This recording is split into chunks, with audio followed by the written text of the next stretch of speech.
Ladies and gentlemen, all of us who live in the United States are aware of the material values of American life, our factories and machines and luxuries.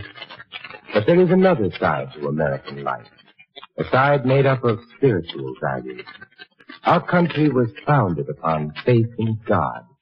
In the Declaration of Independence, it states that men were endowed by their Creator with certain inalienable rights. Thus, religious faith is part of the very foundation of American democracy, and one of our most precious national heritages is freedom of worship.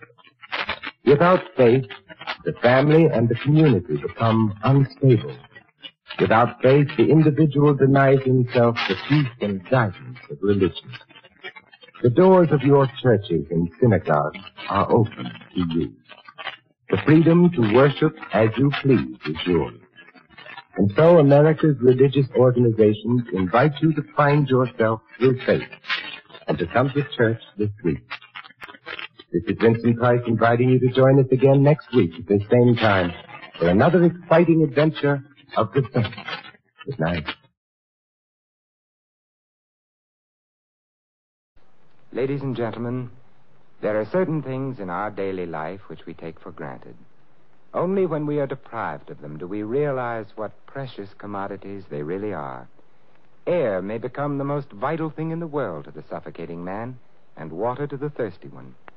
In the same way, freedom, when it is missed, suddenly becomes life's greatest treasure. In this country, we possess freedom. It is part of us. It is our American heritage. This liberty which we so casually accept was created and nurtured. It didn't just materialize.